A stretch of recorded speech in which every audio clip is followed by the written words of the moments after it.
السلام عليكم ورحمة الله وبركاته. الحمد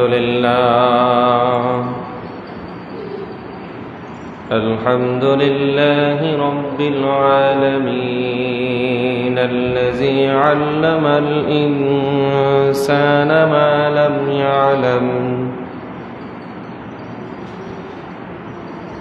الصلاة والسلام على رسوله الكريم مدينة العلم،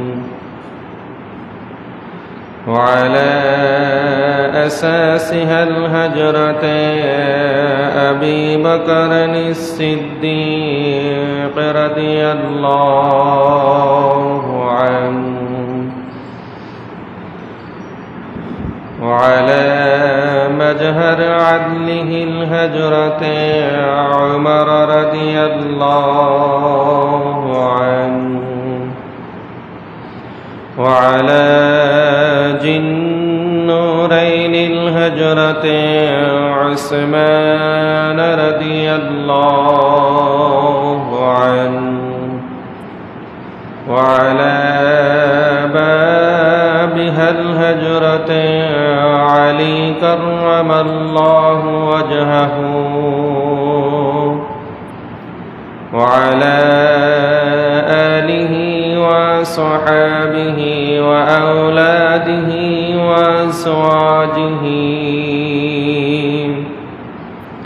وذرياته وأهل بيته وأمته أجمعين برحمتك يا أرحم الراحمين. بسم الله الرحمن الرحيم. إن الله وملائكته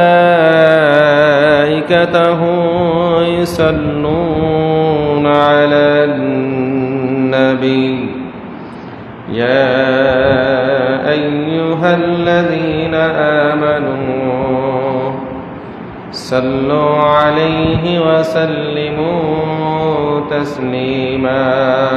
اللهم صل على مولانا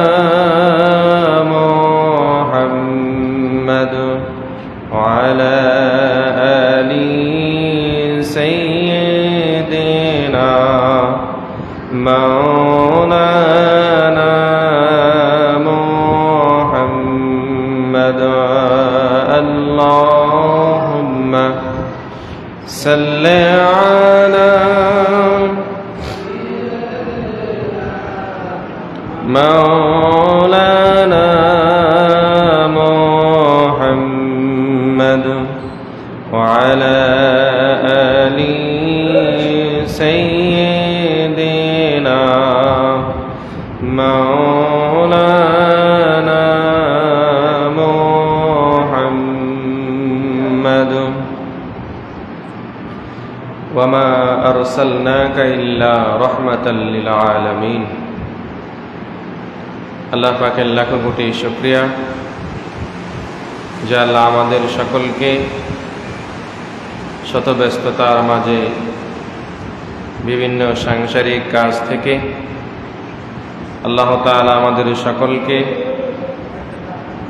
আজকের এই পবিত্র জুমার দিনে, গরিবের হজের দিনে আল্লাহর ঘর এই মসজিদে এসে একত্রিত হওয়ার তৌফিক দান করেছেন। এজন্য আমরা সকলে বলি আলহামদুলিল্লাহ।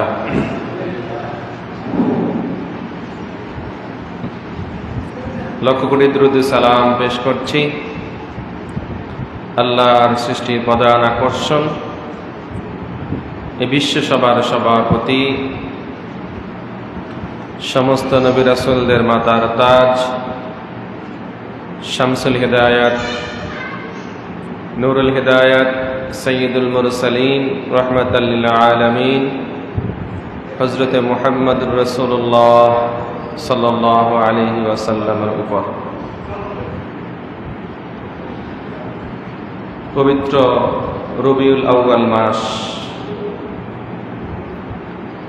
আমরা গত জুমায় এই পবিত্র রবিউল আউয়াল মাসের গুরুত্ব নিয়ে আলোচনা করেছি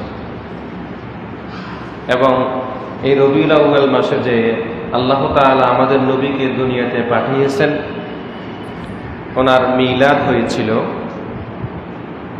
সেই মিলাদুন নবী নিয়ে আমরা আলোচনা করেছি। তো আজকে আমরা আরো একটি বিষয় নিয়ে আলোচনা করব, যে বিষয়টা হলো একটু মনোযোগ দিয়ে শুনলে বুঝার বিষয়। কিসের বিষয়? বুঝার বিষয়। আপনি যদি মনোযোগ দিয়ে বুঝতে চান তাহলে আপনি বুঝতে পারবেন। সেটা হলো এই পবিত্র রবিউল আউয়াল মাসকে আমরা বলে থাকি ঈদে মিলাদুন নবীর মাস। কিসের মাস? ঈদে মিলাদুন নবী। তো গত জুমায় তো আমরা মিলাদুন নবী নিয়ে আলোচনা করেছি। আর নবী মানি তো নবী, এখানে কয়টি শব্দ? তিনটি শব্দ। একটি হলো ঈদ, আরেকটা হলো মিলাদ, আরেকটা হলো কি আর নবী, নবী। তো যেহেতু আমরা প্রসিদ্ধ মতে আমরা জানতে পেরেছি যে 12ই রবিউল আউয়াল হলো নবীজির কি মিলাদুন নবীর দিন, জন্মের দিন। তো রাসূল সাল্লাল্লাহু আলাইহি সাল্লামের জন্মদিনকে উদ্দেশ্য করে আমরা খুশি উদযাপিত হই না? নবীজি দুনিয়াতে আগমন করছেন, এই বিষয়টার জন্য আমরা ঈমানদাররা খুশি না? অবশ্যই কি খুশি। তো এই খুশিকে উদ্দেশ্য করে আমরা বলে থাকি ঈদে মিলাদুন নবী। তো আমরা আজকে আলোচনা করব, আমরা যে ঈদ শব্দটা বলি, মিলাদ আমরা গত জুমা আমরা আলোচনা করেছি। আমরা যে ঈদ শব্দটা বলি, এই ঈদ শব্দটার ব্যবহার কি? ঈদ শব্দটা ব্যবহার সম্পর্কে আমরা জানব। ঈদ শব্দটা হলো আরবি শব্দ। কি শব্দ? আরবি শব্দ। এর বাংলা অর্থ হলো আনন্দ। বাংলা অর্থ কি? আনন্দ, খুশি। আনন্দ, খুশি বা আনন্দ প্রকাশ করা। আনন্দ কি করা? প্রকাশ করা। এটাকে আরবিতে বলা হয় ঈদ। কথা বোঝা যায়? ঈদ শব্দটাও কি শব্দ? আরবি শব্দ। এর বাংলা অর্থ কি? প্রত্যেকটা শব্দের বাংলা অর্থ আছে না? তো ঈদ শব্দটার বাংলা অর্থ হলো আনন্দ, খুশি, আনন্দ প্রকাশ করা। তো যেহেতু আপনার ঘরে যদি কোনো সন্তান দুনিয়াতে আসে বা নাতি জন্মগ্রহণ করেছে বা ছেলে জন্মগ্রহণ করেছে, ওই দিনটাকে আপনার খুশির দিন না? কথা বলেন। আপনার নাতি যেদিন দুনিয়াতে আসছে ওই দিনটা আপনার খুশির দিন না? আপনার ছেলে যেদিন দুনিয়াতে আসছে ওই দিনটা আপনার কি খুশির দিন না? এই খুশিটাকে আরবিতে বলা হয় ঈদ। বলেন না মাঝে মাঝে আজকে আমার জন্য ঈদের দিন? কি বলি কিনা আমরা? বলি না? যেমন ছেলে বিবাহ করাইতেছেন, ছেলের বিবাহের দিন বাবা মার কি খুশি না না বেজার? তো ছেলের বিবাহের দিন আজকে ঈদের দিন। কিসের দিন? ঈদের দিন। তো ঈদ শব্দটা দুইটি ভাবে ব্যবহার হয়। কয়টি? দুইটি। একটি হলো শাব্দিক অর্থ। কি অর্থ? শাব্দিক অর্থ। আর আরেকটি হলো পারিভাষিক অর্থ। আরেকটি কি অর্থ? পারিভাষিক অর্থ। শাব্দিক অর্থে বলা হয় যে কোনো খুশির দিনকে আরবিতে কি বলে? ঈদ বলে। যেহেতু ঈদ শব্দের অর্থ কি? খুশি, আনন্দ। খুশি, আনন্দ। তো যে কোনো খুশির দিনকে কি বলে? ঈদ বলে। যে কোনো খুশির দিনকে কি বলে? ঈদ বলে। আবার এই ঈদ শব্দটা দিবস অর্থ ব্যবহার হয়। কি সত্ত্বে? দিবস, দিন অর্থে। একটা হলো শাব্দিক অর্থে, আর একটা হলো কি অর্থে? দিন অর্থে। যেমন দিন অর্থে কি? আল মৌজামুর রায়েত নামক অভিধান গ্রন্থ, আল মৌজামুর রায়েত, অথবা আরেকটা অভিধান গ্রন্থ আছে আল মৌজামুল গনি, এগুলো হলো অভিধান গ্রন্থ। কি গ্রন্থ? অভিধান গ্রন্থ। তো অভিধান গ্রন্থে এই ঈদ শব্দটাকে দিন অর্থে ব্যবহার করেছে। যেমন ঈদুল ইস্তেকলাল, ঈদুল ইস্তেকলাল স্বাধীনতা দিবস। কিসের দিন? স্বাধীনতা দিবসের দিন। তো বা স্বাধীনতা দিবসের দিন আমাদের মনে কি একটু আনন্দ লাগে না? কি বলেন? এই দিনে আমাদের দেশ কি হয়েছে? স্বাধীন হয়েছে। মনে কি একটু আনন্দ লাগে না? এই জন্যই অভিধানের মধ্যে আসছে, বলা হয় ঈদুল ইস্তেকলাল, যে স্বাধীনতার দিনের ঈদকে স্বাধীনতা দিন ভেবেও কি বলা হয়েছে। আর আল মুজামুল মুহিতের মধ্যে এই ভাষাটা এসেছে ঈদু মাউলুদিন নবী, ঈদু মাউলিদিন নবী, মানে নবীজি যেই দিন দুনিয়াতে আগমন করছেন ওই দিনটাকে ইমানদাররা খুশি হয়। কি হয়? খুশি হয়। এটা কি বলে? ঈদে মিলাদুন নবী, ঈদে মিলাদুন নবী। কথা বুঝেছেন এখন? তার মানে স্পষ্ট ক্লিয়ার হয়ে গেল যে ঈদ শব্দটা যে কোনো খুশি হতে কি করা যাবে? ব্যবহার করা যাবে। যে কোনো খুশি হতে কি করা যাবে? ব্যবহার করা যাবে। আর আরেকটা আমরা বলে থাকি শরীয়তের ভাষায়, পারিভাষিক ভাষায় আমরা বলে থাকি ঈদুল ফিতর এবং ঈদুল আজহা। ঈদুল ফিতর এবং ঈদুল কি আজহা, এগুলো হলো শরীয়তের নির্দিষ্ট দিন। কিসের দিন? ঈদুল ফিতর করি কি? ঈদুল ফিতরের দিন মানে কি? আনন্দের দিন। ঈদুল আজহার দিন কি? আনন্দের দিন। তো ঈদ শব্দটা যে কোনো সাথে কি করা যাবে? ব্যবহার করা। আপনার বিবাহের দিন কি আপনার খুশির দিন না? কথা, যেদিন বিবাহ করছেন ওই দিন কি মনে কি আনন্দ লাগছে না বেজার বেজার লাগছে? যেদিন আপনার সন্তান দুনিয়াতে আসছে ওই দিন কি মনে আনন্দ লাগছে না? এটাকে আরবিতে ঈদ বলে। এটাকে আরবিতে কি বলে? ঈদ বলে। তার মানে ঈদ শব্দটা যে কোনো খুশির সাথে ব্যবহার করা যাবে। ঈদ শব্দটা কি যে কোনো খুশির সাথে কি করা যাবে? ব্যবহার করা। তাহলে তো যে 2:15 বাজবে। হ্যাঁ, যদি মনোকষ্ট নেন তাহলে করার কিছু নেই। এই যে আলোচনাটা আমি গুরুত্বপূর্ণ আলোচনা করতেছি। আবার 2টা প্রশ্নের উত্তর দেবো আমি।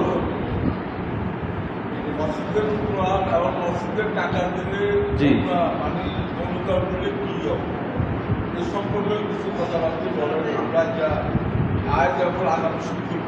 জি,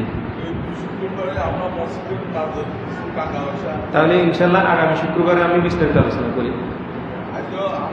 আজকে হালকা কিছু বলবো, কিন্তু আগামী শুক্রবারে আমি বিস্তারিত বলবো, অসুবিধা নেই।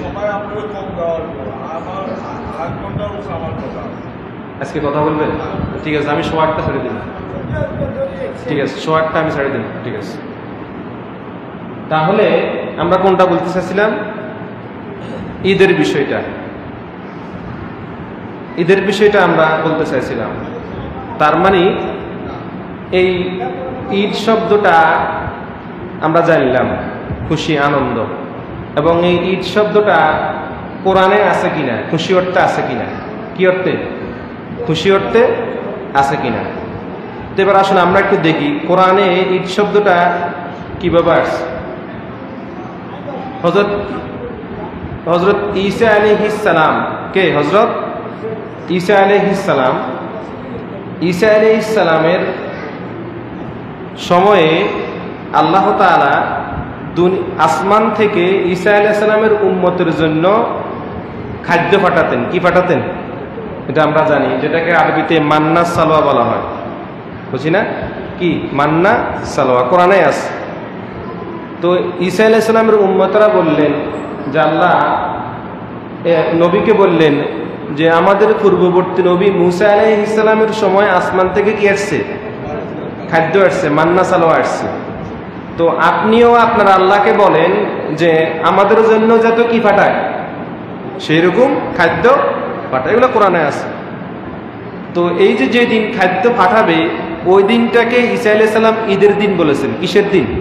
ঈদের দিন। যেমন সূরা মায়েদার 114 নম্বর আয়াতে আল্লাহ তাআলা বলতেছেন, قال عيسى ابن مريم اللهم ربنا أنزل علينا مائدة من السماء تكون لنا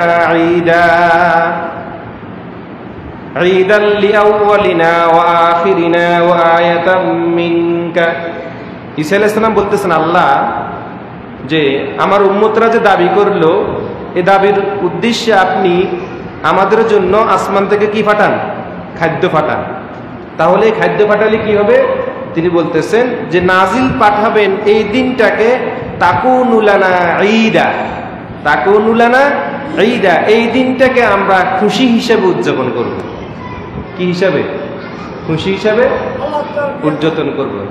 এবং লিআউওয়ালিনা ওয়া আখিরিনা, যারা আমাদের প্রথমে আসছে এবং যারা আমাদের শেষে আসবে সকলে এই দিনটাকে কিসের দিন উদযাপন করবে? ঈদের দিন হিসেবে। কিসের দিন হিসেবে? ঈদের দিন হিসেবে, খুশির দিন হিসেবে। তাহলে এবার প্রশ্ন জাগতে পারে, প্রশ্ন করি, ঈসা আলাইহিস সালামের উম্মতের জন্য যেদিন আসমান থেকে খাদ্য নাজিল হয় ওই দিন যদি ঈসা আলাইহিস সালাম ঈদের দিন ঘোষণা দিতে পারেন, আনন্দের দিন কি করতে পারেন? ঘোষণা দিতে পারেন খুশি উদ্দেশ্যে। কিসের উদ্দেশ্যে? খুশি উদ্দেশ্যে খাদ্য নাজিল হয়। তো যেই দিন আমাদের নবীজি দুনিয়াতে আগমন করছেন ওই দিনটা কি আনন্দ উদযাপন করে খুশি প্রকাশ করে কি ঈদ বলা যাবে না? কথা বলে না। ঈসা আলাইহিস সালামের উম্মতের জন্য খাদ্য আসছে ওই দিনটা কি বলছে? ঈদের দিন, খুশির দিন। তো ঈসা আলাইহিস সালামের উম্মতের জন্য এইটা, তো আমাদের নবীর জন্য কি আছে না? আমাদের নবীর জন্য অবশ্য আছে। এই জন্য ঈসা আলাইহিস সালামের উম্মতেরা যদি ঈদের দিন হিসাবে খুশি বলতে পারে খাদ্য নাজিল হওয়ার দিনকে, তাহলে আমরাও আমাদের নবীজির আগমনের দিনকে, জন্মের দিনকে উদ্দেশ্য করে খুশি প্রকাশ করে আনন্দ প্রকাশ করে অবশ্যই ঈদ শব্দটা ব্যবহার করতে পারবো না? কথা ক্লিয়ার? কথা বুঝেছেন এখন? আরো অর্থ আছে ঈদ শব্দের। আরেকটা শব্দের অর্থ হলো ফারহুন। ফারহুন শব্দের অর্থ হলো খুশি। ফারহুন শব্দের অর্থ কি? কোরআনও আছে, ওদিকে আমি যাব না, যেহেতু সময় সংকীর্ণ করে দিয়েছে আমাকে, আমি সামনের দিকে যাব না। তার মানে এই যে আমরা যে ঈদ যা বলি এটা নিয়ে আর কোনো অসুবিধা নাই তো? কথা বলে না। ঈদ শব্দটা নিয়ে তো আর কোনো অসুবিধা নাই। এবার আসেন, অনেকে বলে শরীয়তে ঈদ আছে দুইটা। কয়টা? কয়টা? আমরাও জানি ঈদুল ফিতর, ঈদুল কি আজহা। এবার আসেন আমরা হাদিসে দেখব এই ঈদুল ফিতর এবং ঈদুল আজহার বাইরেও আমাদের জন্য কি আর কোনো ঈদের দিন আছে কিনা। এটা আমার কথা না, হাদিসে দেখবো আমরা ঈদুল ফিতর আর ঈদুল আজহার বাইরেও আমরা যে ঈদে মিলাদুন নবী বলি, আমরা আলোচনা করছি, এদিকে আর যাবো না। তো এই যে ঈদ শব্দটা আমরা ব্যবহার করি, ঈদ মানেই যে ঈদুল ফিতর হতে হবে, ঈদ মানেই যে ঈদুল আজহা হতে হবে, ঈদ মানেই যে ঈদুল ফিতরের নামাজ পড়তে হবে, ঈদ মানেই যে ঈদুল আজহার নামাজ পড়তে হবে, এমনটা কি নয়। ঈদ শব্দটা আমরা জানি। এবার আসেন শরীয়তে এই ঈদুল ফিতর এবং ঈদুল আজহার বাইরেও আর কোনো ঈদ আছে কিনা আমরা হাদিস শরীফে দেখব। আমাদের কথা না, হাদিসে দেখব। এবার আসেন আমরা যে হাদিসটা দেখব, এই হাদিসটা তিরমিজি শরীফের 773 নম্বর হাদিস। তিরমিজি শরীফের 773 নম্বর হাদিস। জি, তিরমিজি শরীফ, সহিহ তিরমিজি, সুনান তিরমিজি। তিরমিজি শরীফে 773 নম্বর হাদিসে হযরত উকবা ইবনে আমির রাদিয়াল্লাহু তাআলা আনহু থেকে বর্ণিত। কে? হযরত উকবা ইবনে আমির। তিনি বলতেছেন, আন উকবা ইবনে আমির রাদিয়াল্লাহু তাআলা আনহু قال قال رسول الله صلى الله عليه وسلم, রাসূল সাল্লাল্লাহু আলাইহি সাল্লাম বলতেছেন, ইয়াউমে আরাফা। ইয়াউমে কি? হাদিস ইয়াউমে আরাফা। ইয়াউমে আরাফা বলতে আমরা জানি 9 জিলহজ, হজের দিন। কিসের দিন? 9 জিলহজকে ইয়াউমে আরাফা বলা হয়। ইয়াউমে আরাফা ওয়ায়াউমুন নাহার, ওয়ায়াউমুন নাহার, নাহার মানে কোরবানি, নাহার মানে কি কোরবানি। তার মানে ইয়াউমে আরাফা ওয়ায়াউমুন নাহার, ইয়াউমে আরাফা ওয়ায়াউমুন নাহার, ওয়া আইয়ামিত তাশরিক, ওয়া আইয়ামিত তাশরিক। আইয়ামে তাশরিক বলতে আমরা সকলে জানি ঈদুল আজহার পরের কয়দিন? 3 দিন। ঈদুল আজহার পরের কয়দিন? 3 দিন। ইয়াউমুন নাহারের দিন, তারপরে ঈদুল আজহার পরের 3 দিনকে আইয়ামে তাশরিক বলা হয়। 11, 12, 13 জিলহজ, 11, 12, 13 জিলহজ। তিনি বলতেছেন ইয়াউমে আরাফা ওয়ায়াউমুন নাহারে ওয়া আইয়ামিত তাশরিকি ঈদুনা। নবীজি বলতেছেন যে আমাদের জন্য ঈদের দিন হলো ইয়াউমে আরাফা। ইয়াউমে কি? ঈদুনা, বহু বচন। আমাদের জন্য ঈদের দিন হলো 1 নম্বর ঈদের দিন হলো ইয়াউমে আরাফা। আরাফার দিন কিসের দিন? আরাফাতের দিন, ঈদের দিন, হাদিস নবীজি বলছে। হ্যাঁ, এরপরে বলছেন আইয়ামুন নাহার, ঈদুল আজহার দিন, ঈদুল আজহার দিন। এরপরে বলতেছেন আইয়ামিত তাশরিক, পরের 3 দিন। পরের কয়দিন? 3 দিন। তো এবার আসেন ঈদুল আজহার বাইরেও নবীজি হাদিসে বলতেছেন আমাদের জন্য এই 2 ঈদ ছাড়াও আরো ঈদ আছে। একটা ঈদ হলো আরাফার দিন। কিসের দিন? আরাফার দিন। আর আরো 3টা ঈদ হলো আইয়ামে তাশরিক, তাকবীরে তাশরিকের 3 দিন, তাকবীরে তাশরিকের 3 দিন, 11, 12, 13। তার মানে ঈদুল ফিতর এবং ঈদুল আজহার বাইরেও যে আরো ঈদ আছে, এটা হাদিসে আছে কিনা? আছে। তো এখন বলবেন যে তাহলে আমরা প্রশ্ন করব যে আইয়ামে তাশরিক যে 3 দিন নবীজি ঈদের দিন বললো, এই দিন কি নামাজের কথা কইছে নাকি? বলছে নাকি? খুশির দিন। খুশির দিন কি? ঈদের দিন। আরাফাতের দিন খুশির দিন, ঈদের দিন। তো এই ঈদের কি নির্দিষ্ট নামাজ আছে নাকি? তাহলে ঈদ বলতেই যে নামাজ পড়তে হবে এমনটা কোনো কথা হাদিস দেখেন, আমরা আমার কথা বলতেছি না, হাদিসে বলতেছি না। হাদিস আলম মানুষের জন্য বুঝতেছে, আমি বাংলা ভাষা বলতেছি। তার মানে ঈদুল ফিতর এবং ঈদুল আজহার বাইরেও নবীজি আরাফাতের দিনকে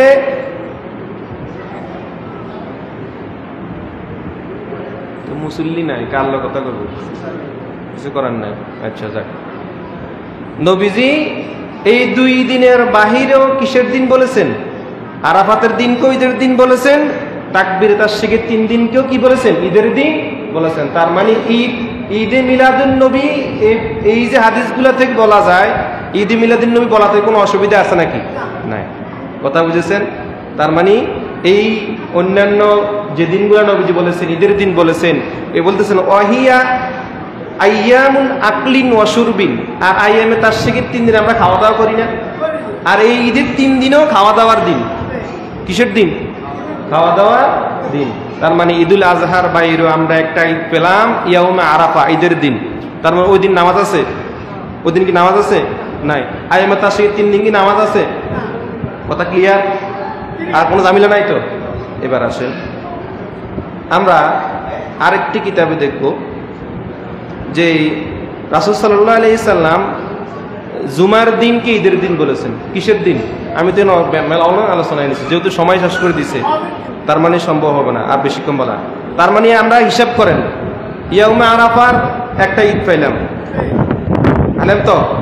ঈদুল আজহা আর একটা ঈদ, কয়টা ঈদ হলো? 2টা। আইয়ামিত তাশরিক 3 দিন, কয়টা হলো? 5টা। কয়টা হলো? 5টা। আর ঈদুল ফিতরটি তো আছেই, তার মানে ঈদুল ফিতর সহকারে কয়টা হলো? 6টা। কয়টা হলো? 6টা। এবার আসেন জুমার দিনকে নবীজি কি বলেছেন? ঈদের দিন বলেছেন। জুমার দিনকে নবীজি কি সেদিন বলেছেন? ঈদের দিন বলেছেন। এই প্রসঙ্গে আমরা একটি হাদিস দেখব।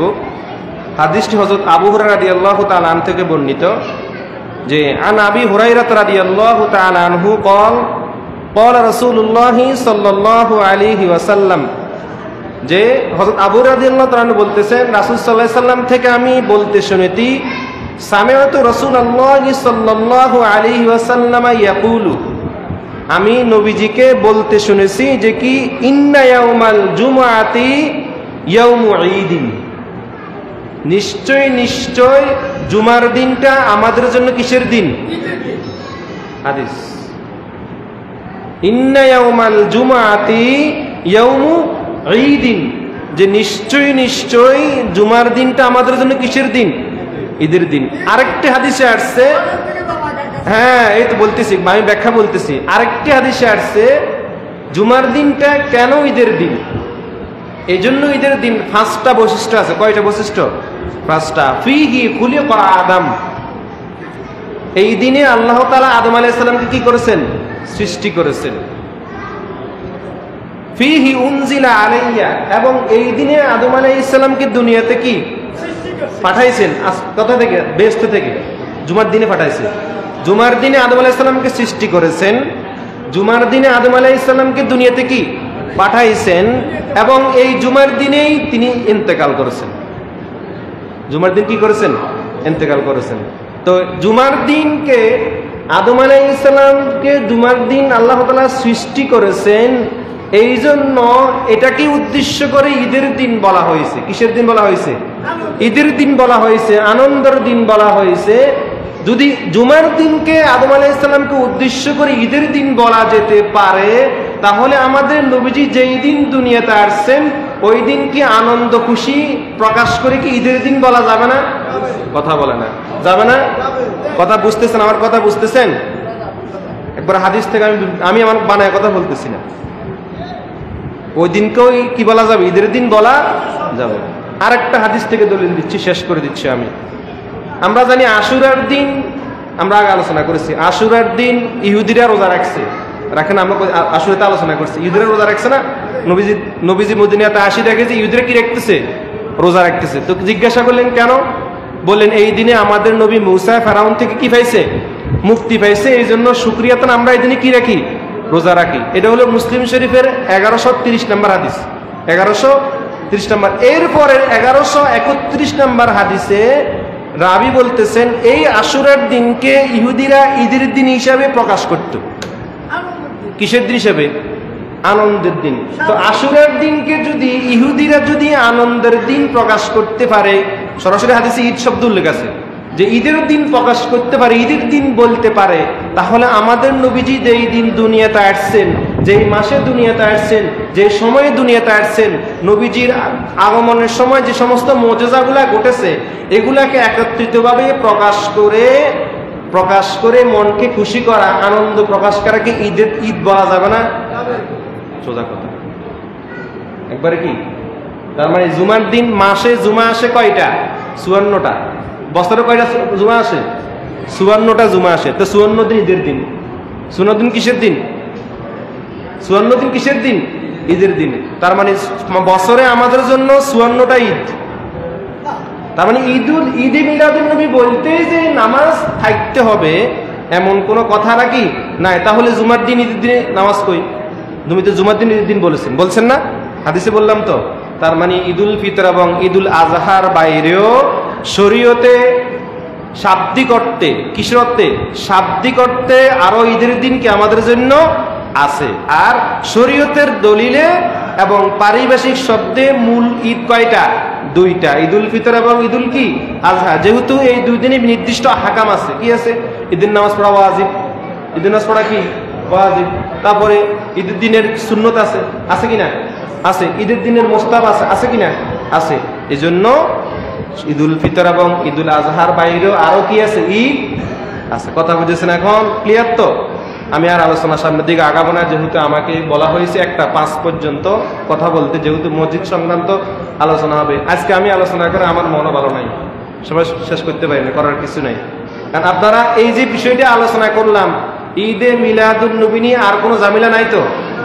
কথা বলেন। গত মাসে মিলাদ আলোচনা করছি না? এই বছর আমরা ঈদ নিয়ে আলোচনা করলাম। তার মানে যে কোনো দিনকে ঈদের দিনকে বলা, এই জন্য আমরা বলি নবী যে এই দিনে আগমন করেছেন, এই জন্য আমরা ঈদে মিলাদুন নবী, এটাই জন্য আমরা বলি। কথা বলছেন এখন? এবার আসেন আমি সংক্ষেপে আপনাদের 2টা প্রশ্নের উত্তর দিয়ে দেব। গত জুমা আমি দেই নাই, অনেক বলছেন কি হুজুরে প্রশ্ন করছি উত্তর দেয় না।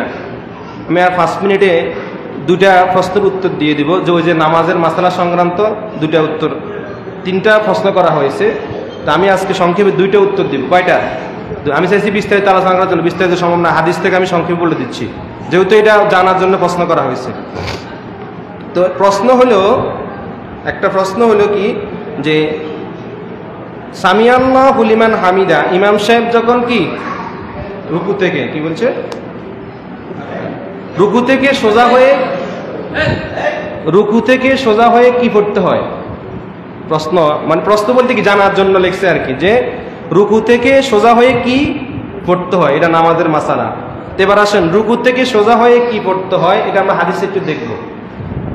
হাদিসটি হযরত আবু হুরায়রা রাদিয়াল্লাহু তাআলা আনহু থেকে বর্ণিত। হাদিসটি বুখারীও আছে, মুসলিম শরীফও আছে, আবু দাউদ শরীফ আছে, তিরমিজি শরীফ আছে, সিয়াসিত্তার কিতাবগুলোতে হাদিসটি আছে।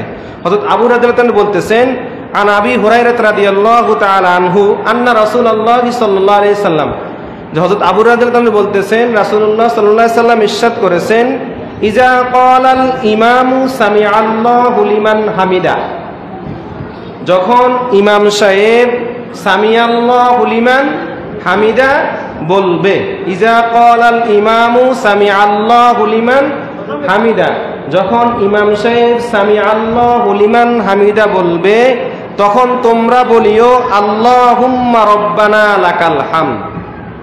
কি বলবে? আল্লাহুম্মা রব্বানা লাকাল হামদ। এই হাদিসে পাইলাম যখন ইমাম সাহেব বলবে সামিআল্লাহু লিমান হামিদা, তখন মুক্তাদি কি বলবে? আল্লাহুম্মা রব্বানা লাকাল হামদ। এখানে আল্লাহুম্মা শব্দটা আছে। আরেকটা হাদিসে আমি বলবো যে হাদিসে আল্লাহুম্মা শব্দটা কি নাই, এই হাদিসটা ইবনে মাজাহ শরীফের মধ্যে আছে।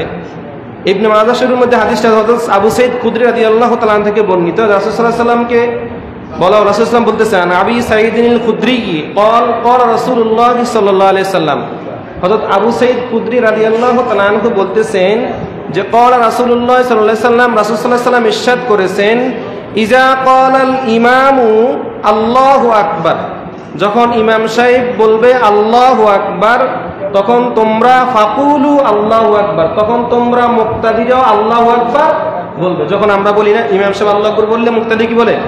আল্লাহু আকবার বলে। আর যখন ফাইজা ক্বালা সামিআল্লাহু লিমান হামিদা, আমার কথা বুঝা যায়? যখন ইমাম সাহেব বলবে সামিআল্লাহু লিমান হামিদা, তখন তোমরা বলবে রব্বানা লাকাল হামদ, রব্বানা লাকাল হামদ। দুটি হাদিস থেকে বললাম, তার মানে আরো অসংখ্য হাদিস আছে।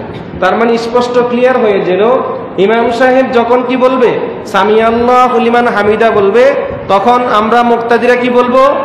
রব্বানা লাকাল হামদ। আরেকটা প্রশ্ন আসতে দেখছেন, এই যে প্রশ্নের সাথে আরেকটা প্রশ্ন চলে আসে।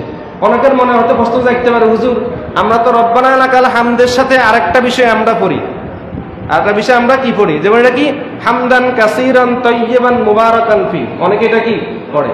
হাদিস শরীফ আসছে আল্লাহ রাসূল সাল্লাল্লাহু আলাইহি ওয়াসাল্লাম এই আমলটা কখনো ফরজ নামাজে পড়েন নাই। কি নামাজে? ফরজ নামাজে পড়েন নাই। এই জন্য আমাদের হানাফি মাযহাব অনুযায়ী রব্বানা লাকাল হামদ হামদান কাসীরান তাইয়্যিবান মুবারাকান ফি, এইটা আমাদের হানাফি মাযহাবে অনুযায়ী ফজরের নামাজে, ফরজ নামাজে পড়া নিষেধ। ফরজ নামাজে পড়া কি যাবে না। তাহলে এবার প্রশ্ন আসতে পারে, হুজুর হাদিসে কোথেকে আসলো? আমরা তো পড়ি, তাহলে হাদিসে এরসিবিতে তো আমরা জানছি। তার মানে এটা হলো কি, এক সাহাবী একদিন শুধু এই আমলটা করছেন, এক সাহাবী একদিন শুধু কি আমলটা করছেন, এটার ফজিলত অনেক বেশি।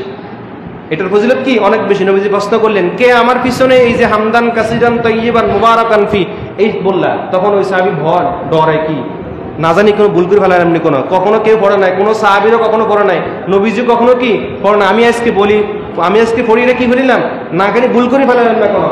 তখন এবার সাহাবী নবীজি বললেন, তুমি ডরায়ও না, আমি দেখতেছি তোমার এই যে শব্দটা তুমি বললা, এটার সওয়াব নিয়ে ফেরেশতারা কি করতেছে? কাড়াকাড়ি করতেছে। এটা হলো একদিনের সাহাবীর একদিনের আমল। একদিনের সাহাবীর কয়দিনের আমল? একদিনের আমল। এই জন্য একদিনে একজন সাহাবীর আমলকে প্রতিনিয়ত আমল করা কি যাবে না, যেহেতু অন্য কোনো সাহাবী থেকে হামদান কাসীরান তাইয়্যিবান পড়ার কোনো হাদিস পাওয়া কি যায় নাই, নবীজি থেকেও পড়ার কোনো হাদিস পাওয়া যায় না। নবীজি নিষেধও কি করেন না, অন্য সাহাবীরও কি পড়েন না, শুধু একজন সাহাবীর একদিনের আমল। ওই সাহাবী আর কোনোদিন পড়াও কোনো কিন্তু কি একদিনেই পড়ছেন। কি পড়ছেন? একদিনেই পড়ছেন। এই জন্য নফল নামাজে পড়তে পারবেন। কি নামাজে? হাদিস শরীফ আছে ইবনে আব্বাস রাদিয়াল্লাহু আনহু বলে যে আমি দেখছি রাসূল সাল্লাল্লাহু আলাইহি ওয়াসাল্লাম নফল নামাজের মধ্যে রুকুর মধ্যে তিনি হামদান কাসীরান তাইয়্যিবান মুবারাকান ফি, এটা নফল নামাজে পড়া যাবে। কোন নামাজে? নফল নামাজে পড়া যাবে, ফরজ নামাজে পড়ার কোনো হানাফি মাযহাবের মতে এটা কোনো কি, এটা পড়া যাবে না। অনেকে এটা পড়েন, তবে এটা একা একা নফল নামাজ তো একা একাই পড়বেন। নফল কি একা একা। কথা বুঝেছেন? ক্লিয়ার তো? এবার আরেকটা বিষয় হলো যে রুকুত সেজদা, দুই সেজদার মাঝখানে কি দোয়া পড়বে? অনেকে পড়ে, অনেকে আবার কি, অনেকে পড়ে আবার অনেকে কি পড়ে না। তো দুই সেজদার মাঝখানে একটা হাদিস আসছে, হাদিসটা আবু দাউদ শরীফও আছে, ইবনে মাজাহও আছে, নাসাই শরীফও আছে। হযরত হুযায়ফা রাদিয়াল্লাহু তাআলা বলেছেন, আন হুযায়ফা আন্নাহু রাআ রাসূলুল্লাহ সাল্লাল্লাহু আলাইহি সাল্লাম ওয়া কানা ইয়াকুদু ফীমা বাইনাস সাজদাতাইনি নাহওয়া মিন সুজুদিহি ওয়া কানা ইয়াকুলু রাব্বিগফিরলি দুইবার। কয়বার? দুইবার। এই দোয়াটাও নবীজি কখনো ফরজ নামাজে কি পড়েন নাই, এটাও নফল নামাজে পড়ছেন। কি নামাজে? নফল নামাজ পড়ছে। এই জন্য আমাদের হানাফি মাযহাবের মতে এই দোয়াটাও ফরজ নামাজে কি পড়া যাবে না। এই জন্য আবার অনেকে ফতোয়া দিয়েছেন যে দুই সিজদার মাঝখানে কতক্ষণ বসে থাকতে হবে, কতক্ষণ বসে থাকতে হবে। এই জন্য হাদিসে আসছে যে এই দুই সিজদার মাঝখানে রব্বিগফিরলি এই দুইটা শব্দ বলতে যতক্ষণ সময় লাগে, ভালো করে বুঝেন। রব্বিগফিরলি এই যে দুইবার পড়তে যতক্ষণ সময় লাগে, দুই সিজদার মাঝখানে ততক্ষণ কি বসবে। তো এবার সুস্থ থেকে উঠলেন, রব্বিগফিরলি কতক্ষণ সময় লাগে? সর্বোচ্চ 3 থেকে 6 সেকেন্ড, আর মিনিট না, সেকেন্ড। রব্বিগফিরলি সর্বোচ্চ 5 সেকেন্ড, সর্বোচ্চ কি 5 সেকেন্ড। তিনি বলেছেন যে আমি রাসূল সাল্লাল্লাহু আলাইহি সাল্লামকে দেখেছি দুই সিজদার মাঝখানে তিনি রব্বিগফিরলি দোয়াটা কি পড়তেন। এই জন্য আমরাও কি এটা পড়ি। তার মানে বোঝা গেল দুই সিজদার মাঝখানে কোন দোয়া পড়তে হবে? রব্বিগফিরলি। আর এই দুইবার বলতে যতক্ষণ সময় লাগে ততক্ষণ কি বসবেন। ক্লিয়ার? আশা করি তো আর উত্তর এনে আজামিলা নাই তো, সংক্ষেপে আমি বলে দিলাম। আর আরেকটার উত্তর, এটা বিস্তারিত, এটার উত্তর কি দিছে? সানা পড়ার পর মুক্তাদির জন্য কেরাত পড়া কি ইমামের পিছনে? না এটা এখন বলা যাবে না, না এটার সাথে আবার বলতে গেলে আরেকটাও প্রশ্ন আসবে।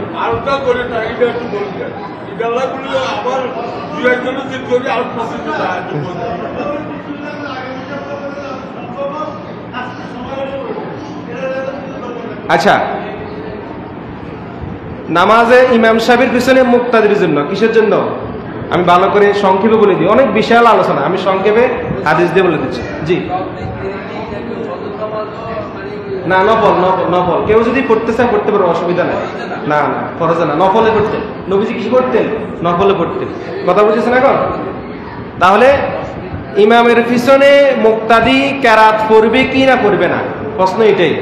ইমামের পিছনে মুক্তাদি কি কেরাত পড়বে না চুপ থাকবে, এটাই তো এলো বিষয়। এবার আসেন হাদিস শরীফে, সরাসরি কোরআন থেকে দলিল দিচ্ছি। কোরআনে বলা হয়েছে, ইজা কুরিয়াল কোরআনু ফাসতামিউ লাহু ওয়া আনসিতু লাআল্লাকুম তুরহামুন। যখন ইজা কুরিয়াল কোরআনু, যখন তোমাদের সম্মুখে কোরআন তেলাওয়াত করা হয়, কোরআন আয়াত কি করা হয়? কোরআন তেলাওয়াত করা হয়। ফাসতামিউ লাহু, তখন তোমরা সেটা কি করো? শ্রবণ করো। কি করো? আজকে কাকা অনেক আমার আলোচনা করতে ভালো লাগতেছে, উনি আলেম মানুষ, কথাটা বুঝতেছে, আমার সাথেও মনে খুব আনন্দ লাগতেছে। তাহলে ফাসতামিউ লাহু, যখন তোমাদের সামনে কেরাত পড়া হয় তখন তোমরা কি করো? শুনো। ওয়ানসিতু, এবং চুপ থাকো। এমন কি থাকো? চুপ থাকো। শুনো এবং কি থাকো? চুপ থাকো। সমস্ত মুফাসসিরিনগণ একমত, এই আয়াতটা নামাজের জন্য নাযিল করা হয়েছে। কিসের জন্য? নামাজের জন্য। নামাজের জন্য মানে কি? ইমাম সাহেব যখন নামাজে কেরাত পড়বে, ইমাম সাহেব যখন কি করবে? নামাজে কেরাত পড়বে, তখন মুক্তাদি শুনবে আর কি থাকবে?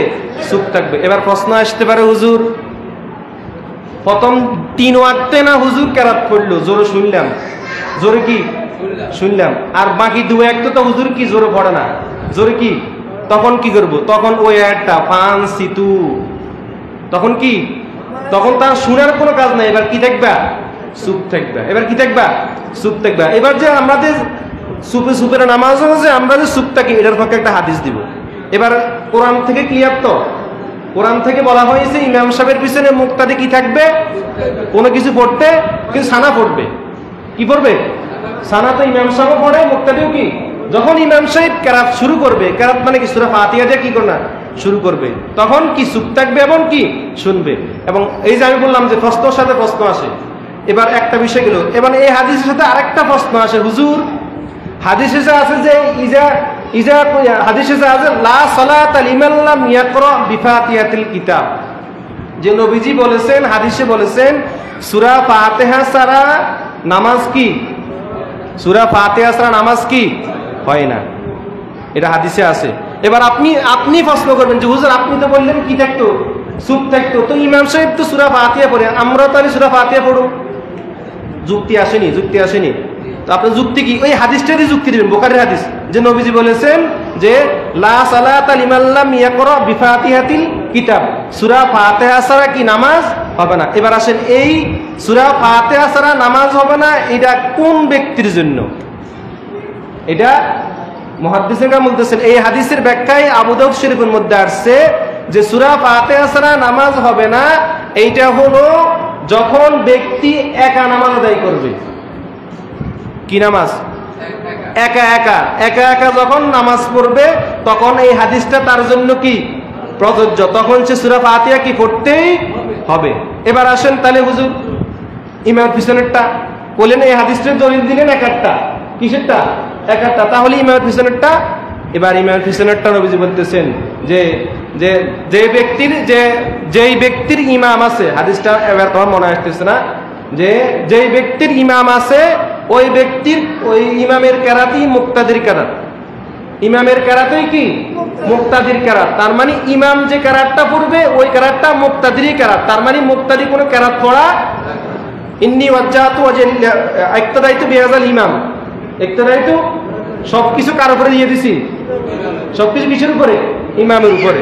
যে বলা হয়েছে যে ইমাম যখন তাকবীর ইজা কুরিয়াল কুরআনু ফাসতামিউ লাহু ওয়া আনসিতু লাহু, যে যখন ইমাম সাহেব কেরাত পড়বে তখন মুক্তাদি চুপ থাকবে। ফাইজা কাব্বারা ফাকাব্বির, যখন ইমাম সাহেব তাকবীর বলবে তখন মুক্তাদি কি বলবে? তাকবীর বলবে। ওয়াইজা করা, হাদিসে মনে আসছে যে ইন্নামা জুইলাল ইমামু লিইউতাম্মা বিহি, যখন ইন্নামা জুইলাল ইমামু লিইউতাম্মা বিহি, ইমামকে নিযুক্ত করা হয় কিসের জন্য? ইমামতি করার জন্য। জুইলাল ইমামু লিইউতাম্মা বিহি, ইক্তাদার জন্য ইমামকে কি করা হয়? নিযুক্ত করা হয়। যখন সে ফাইজা কুরিয়াল কুরআনু ফাইজা করা, যখন সে কেরাত করবে তখন ওয়ান সিতু, তখন তারা কি থাকবে? চুপ থাকবে। ইন্নামা জুইলাল ইমামু লিইউতাম্মা বিহি ফাইজা করা ফানসিতু, যখন ইমাম সাহেব কেরাত করবে তখন সবাই কি থাকবে?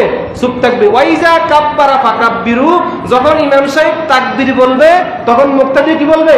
তাকবীর বলবে। এরপরে হাদিসে আসছে ওয়াইজা ক্বালাল ইমামু সামিআ আল্লাহু লিমান হামিদা, তখন মুক্তাদি বলে কি? রব্বানা লাকাল হাম। কথা বুঝছেন এখন? তার মানে স্পষ্ট ক্লিয়ার হয়ে গেল যে এই হাদিসটার দ্বারা আবু দাউদ শরীফের ব্যাখ্যায় আসছে যে এই হাদিসটা দ্বারা ফিস সেহরে ওয়াল জেহরে, আমি যেহেতু কিতাব নিয়ে আসি না সবগুলো দলিল তার মনে থাকে না, এই জন্য আমি বলছি কি বিস্তারিত যাক সংক্ষেপ, তারপর আলহামদুলিল্লাহ স্মরণে রাখছে আপনাদের দোয়ায়। যখনই ইমাম সাহেবের জন্য কেরাতটা পড়া হবে ফিস সেহরে ওয়াল জেহরে, জেহের এবং জেহের মানে জোরে, সেহের মানে কি? আস্তে।